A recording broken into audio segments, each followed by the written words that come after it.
We began our journey across the Isle of Mull with not one, but two ferry crossings. The first took us from the wee village of Corran over to Ardgar. A short hop at the start of an adventure. The Corran ferry doesn't need a booking. You simply drive aboard and the crew collects the fare right there on the deck. We hadn't planned to visit Mull at all. Not until the very last moment when we discovered there were no tickets left for the Oban to Cregnere ferry. So we took the long way round, as any good wanderer might.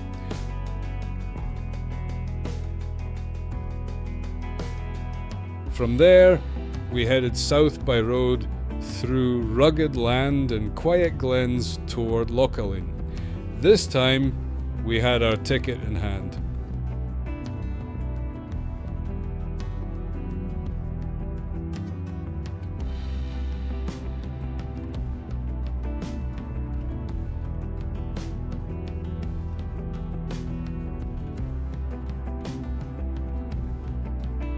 We made camp at a place called Port Nan Gael, a wee village tucked away on the island's western edge.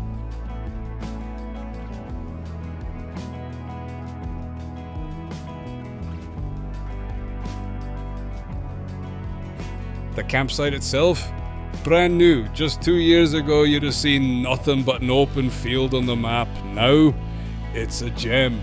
A place where everyone can find a wee slice of peace. What struck me first was the check-in. Simple as can be. You roll in, look at the screen, and it tells you exactly where to set up. No fuss, no need to speak to a soul unless you fancy it. The site's laid out beautifully, with more than 30 spots for camper vans. Plenty of room for tents, electric hookups, and even a handful of brand new pods. Wee wooden cabins up the hill, each with its own barbecue grill, perfect for roasting marshmallows or sizzling sausages under the stars.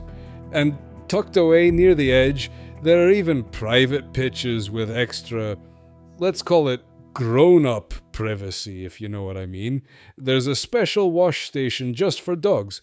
Even your four-legged pal gets pampered here, but it doesn't stop there. The toilets and showers are spot on. Clean, modern, and thoughtfully designed. There's a laundry right next to the field, and even a shop stocked with the essentials: charcoal, gas bottles, and everything in between. Believe me when I say, and I've camped at dozens of sites across Scotland, this is hands down the best campsite I've ever set foot on.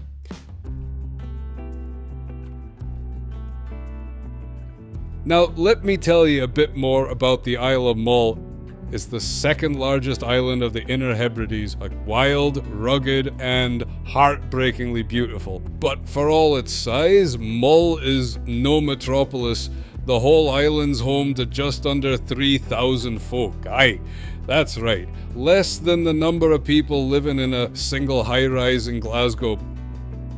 Population density, about 6 people per square kilometre. Compare that to Glasgow, where it's closer to 3,500, and suddenly, Mull feels like another planet altogether. The biggest settlement is Tobermory, a picture postcard wee harbour town with colourful houses, good coffee, and the kind of charm that gets under your skin. It's the beating heart of Mull, but don't expect rush hour. Unless you count the odd tractor and a seagull fighting a pasty.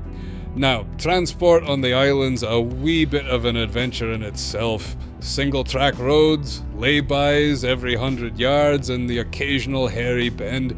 Patience is key. You don't rush on Mull. The roads won't let you.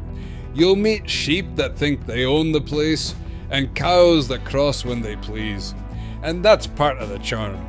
And then there's the camper vans. Oh, the camper vans. Since COVID, it seems like every second person in the UK bought a van, painted van life on the side, and hit the road with a drone and a GoPro. Mull, Sky, NC500, they've all become Instagram's backyard. So in the summer months, the roads get busy.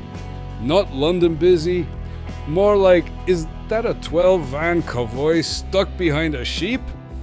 Busy, but it's all part of the show. Fishing's still a way of life here. Prawns, crabs, scallops. And if you're lucky, you'll spot a wee creel boat bobbing in the bay, the skipper waving as he hauls in the morning catch. There's small business too. Crafts, cheese, pottery, and plenty of folk making a living thanks to tourism. And hey, tourism's a big deal now. It's what keeps many of the lights on, from B&Bs to boat tours and puffin plush toys in Tobermory.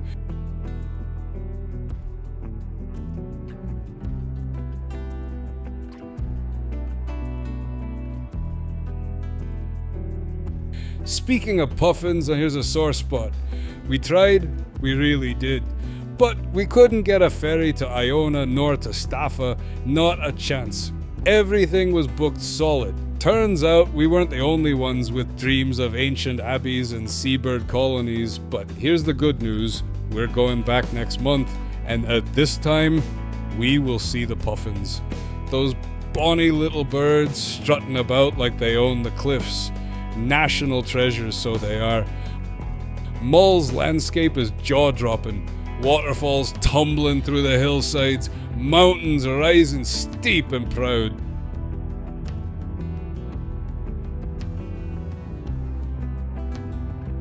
Benmore is the island's only Munro, standing tall at 966 metres. Not the highest in Scotland, but it commands the land like a king. There are quiet lochs, misty glens, and beaches so empty you'll think you've landed on another planet. But let's be honest, summer is no time for solitude. In July and August it can feel like half of Europe is parked up along the coast. Don't get me wrong, we love to see folk enjoying the outdoors. But patience, my friends, that's the island way. Let people pass, wave with all 5 fingers, and above all, take your rubbish with you. Mull is no place for empty crisp packets and abandoned barbecues. You carry it in, you carry it out, that's the deal. So whether you're here for the hills, the wildlife, the slow pace, or just a fucking dram with a sea view, Mull will leave its mark on you. Just don't forget to book your ferries early. And maybe leave the drone in the van now and then.